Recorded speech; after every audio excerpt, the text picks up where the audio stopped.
नमस्कार मैत्रिणींनो, आज मी तुम्हाला खूप सोप्या भाषेत कटोरीचे माप कसे काढायचे आहे ते मी तुम्हाला ह्या व्हिडिओमध्ये शिकवणार आहे। आता व्हिडिओ जर आवडला तर व्हिडिओला लाईक करा, शेअर करा आणि आमच्या चॅनलला सबस्क्राईब करा। चला तर मग बघूया की कटोरीचे माप कसे काढायचे आणि प्रत्येक साईजच्या प्रत्येक ब्लाऊजच्या कटोरीचं माप कसं काढायचं। काय होतं, काही ना छोटे ब्लाऊजची माप जमून जातात पण मोठी माप जमत नाही। पण काढण्याची ट्रिक्स जी आहे ती एकसारखी आहे, फक्त थोडं लक्ष द्यावं लागतं आणि कटोरीचा पार्ट जो आहे तो त्या पद्धतीने व्यवस्थित काढावा लागतो। आता हे बघा, ज्यावेळेस आपण ब्लाऊजची कटिंग करतो त्यावेळेस आपला हा जो कटोरीचा पार्ट असतो तो काय निघतो, आपला बेसिक कटोरीचा पार्ट निघत असतो। ही जी बेसिक कटोरी असते ती निघत असते, कारण हा जो पार्ट असतो हा आपल्याला काय करावा लागतो, ह्या टक्स पॉईंटसाठी वाढवावा लागतो। हा टक्स आपण घेतला तरच आपला कटोरी ब्लाऊज जो आहे तो व्यवस्थित बसू शकतो। आता मापं कशी काढायची, आता ज्यावेळेस आपण हे कटोरीचं माप काढतो त्यावेळेस काय होतं, प्रत्येकाची मोजण्याची पद्धत जी असते ती वेगवेगळी असते। कोणी इथपासून इथपर्यंत मोजतं किंवा कोणी जसं माप अशा पद्धतीने टक्स पॉईंट घेऊन ह्या पद्धतीने इथपर्यंत मोजतं आणि त्या हिशोबाने आपल्या पद्धतीने टक्स हे कटोरी जी आहे ती वाढवत असतात। पण तसं म्हणजे प्रत्येकाची कापण्याची कटिंग करण्याची पद्धत वेगवेगळी असल्यामुळे ती त्या पद्धतीने कटिंग करतात। पण आता मी खूप सोप्या पद्धतीने सांगणार आहे। हे बघा, ज्यावेळेस आपल्याला कटोरीचे माप काढायचे आहे तर ज्यावेळेस आपण अंगावर माप घेतो आपल्या लक्षात येत नाही की आपण हे अंगावर माप घेतलेलं आहे। आता इथे आपण चेस्टचं माप घेऊ शकतो, कमरचं माप घेऊ शकतो, शोल्डरचं माप घेऊ शकतो, बाहीचे माप घेऊ शकतात, पण इथे आपल्याला कटोरीचं माप घेता येत नाही। मग ते कसं काढायचं, आता इथपासून इथपर्यंत आपण ज्यावेळेस शोल्डर मोजतो छातीच्या मापानुसार आपण त्या पद्धतीने शोल्डर जे आहे ते व्यवस्थित घेत असतो आणि शोल्डर इथपासून जी बाही जॉईंट केलेली आहे इथपासून इथपर्यंत आपण ते शोल्डर जे आहे गळा अगदी व्यवस्थित सरळ ठेवत असतो। व्यवस्थित सरळ ठेवून आपण शोल्डरचे माप काढत असतो। आता जेवढे आपले शोल्डरचे माप निघतात, जसं छातीचं माप वाढतं त्या पद्धतीने शोल्डरचं पण माप वाढलं जातं आणि हे माप छोटं असलं तर ब्लाऊजचं माप कमी असेल तर शोल्डरचं माप पण कमी होऊन जातं। आता त्यावेळेस तिथं ज्यावेळेस आपल्याला शोल्डरचे माप काढल्यानंतर जेवढं आपण शोल्डरचं माप टाकतो, शोल्डरचा हाफ म्हणजे 11 इंच आपलं शोल्डर जर असेल तर त्याचा अर्धा घ्यायचा आपल्याला 5.5 इंच। 5.5 इंच घ्यायचं तर 5.5 इंच आपल्याला काय करायचं, इथे आपल्याला कटोरीच्या समोर माप टाकायचे आहे। कटोरीच्या समोरच्या भागामध्ये आपल्याला माप टाकल्यानंतर सरळ रेषेमध्ये आपल्याला माप टाकायचे आहे। आता माप टाकल्यानंतर इथे आपला हा कटोरीचा पार्ट जो आहे हा साईड पार्ट निघत असतो। साईड पार्ट निघतो, हा कटोरीचा साईडचा भाग जो आहे तो निघून जातो। तो निघाल्यानंतर आपल्याला काय करायचं आहे, हा जो कटोरीचा पार्ट आहे हा निघाल्यानंतर इथे आपल्याला इथपासून इथपर्यंत आपण काय करतो, हा बेसिक कटोरी आपला निघून जातो। इथपासून इथपर्यंत आपण काय करतो, 2.5 इंच याची रुंदी घेतो आणि खाली याची उंची 1.5 इंच घेत असतो आणि 1.5 इंच याच्या उंची घेतल्यानंतर इथे आपण गळ्याचा हा आकार देतो। जसं इथपासून इथपर्यंत 2.5 इंच घेतलं आणि इथून इथपर्यंत आपण 1.5 इंच घेतलं आणि हा गळ्याचा आकार आपण काढत असतो।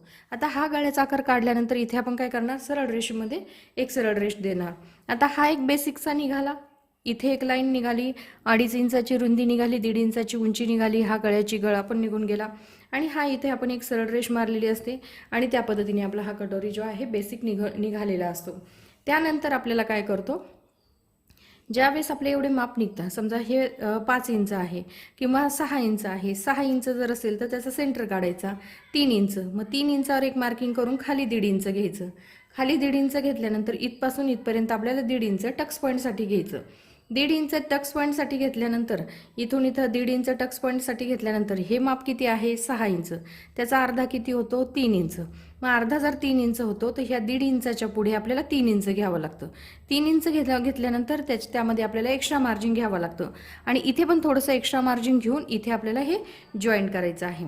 इथे पण आपल्याला थोडासा एक्स्ट्रा मार्जिन घेऊन जेवढं ह्या साईडला वाढवलेलं आहे, 1.5 इंच असो, 2 इंच असो, 1.25 इंच असो, 1.25 इंच असो, जेवढं ह्या साईडला माप बेसिक कटोरीच्या पुढे जेवढं माप येतं तेवढं आपल्याला इकडच्या साईडने घ्यायचं आहे आणि हा जो जॉईंट आहे इथे देऊन इथे आपल्याला खाली 1.5 इंचावर द्यायचं आणि इथे हे कटोरीचं जे माप आहे ते व्यवस्थित आपला कटोरी जो आहे तो निघत असतो।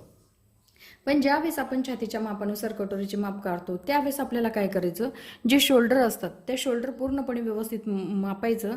शोल्डर मोजल्यानंतर आपल्याला जेवढं शोल्डर येतं, 11 इंच शोल्डर असेल तर 5.5 इंच शोल्डर येतं, 5.5 इंच असेल तर कटोरीचा पार्ट पण आपण 5.5 इंचावर बेसिक पार्ट टाकतो आणि त्याच्यानंतर ती कटोरी वाढवली जाते। 12 इंच शोल्डर असेल तर कटोरीचा पार्ट पण आपला वाढला जातो. 6 इंचावर कटोरीचा बेसिक कटोरी येतो. 6 इंचावर आल्यानंतर आपला हा पार्ट जो आहे तो व्यवस्थित वाढवला जातो आणि त्याच्यानंतरच आपला हा कटोरीचा पार्ट जो आहे तो आपण इथे शिवत असतो किंवा कटिंग करत असतो. तर अशा पद्धतीने तुम्ही तर सगळ्या म्हणजे छोट्या माप असो, मोठं माप असो, कुठलंही माप असू द्या, कितीही मोठं माप असू द्या, अशा पद्धतीने जर तुम्ही जसं शोल्डरचं काय होऊन जातं, मोठं माप जरी असेल जसं 45 इंच 46 इंचाचं जर ब्लाऊज असेल तर हा ब्लाऊज वाढला जातो. त्या पद्धतीने शोल्डर वाढलं जातं. जेवढं शोल्डर वाढतं त्या पद्धतीने कटोरीचा पार्ट पण वाढत जातो.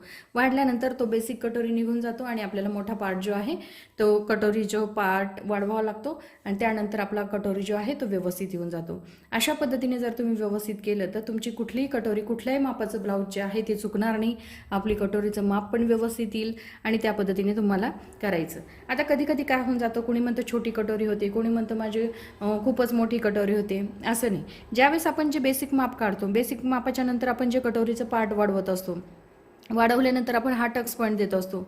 हा 1.5 इंचाचा टक्स पॉईंट असतो. हे बघा, हा 1.5 इंचाचा टक्स पॉईंट असतो. याची रुंदी 1.5 इंच असते आणि उंची 2.5 पावणे 3 इंच असते. आणि इथे टक्स पॉईंट दिल्यानंतर आपण इथपासून इथपर्यंत मोजून घ्यायचा आपला कटोरी जो आहे.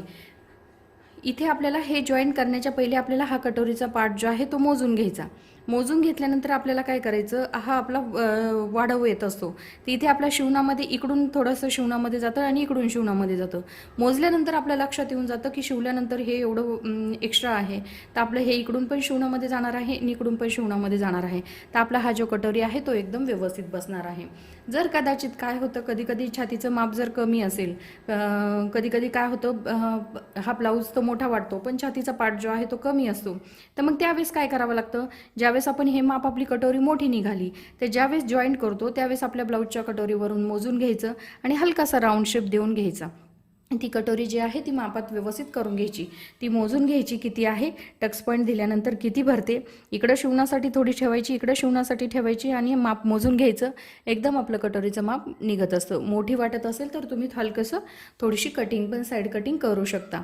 अशा पद्धतीने जर मापं काढली व्यवस्थित, जर मापं काढल्यानंतर माप घेऊन जर शिवलं तर आपला कटोरी जो आहे तो बिलकुल चुकणार नाही आणि सगळ्या मापाच्या छातीच्या मापाचे तुम्ही कटोरी जे आहे ते व्यवस्थित माप काढू शकता. आता यामध्ये तुम्हाला जे समजलं नसेल तुम्ही कमेंट्स बॉक्समध्ये मला विचारू शकता. त्यावर व्हिडिओ बनवून मी तुम्हाला सांगू शकते. व्हिडिओ जर आवडला तर व्हिडिओला लाईक करा, शेअर करा आणि आमच्या चॅनलला सबस्क्राईब करा. धन्यवाद.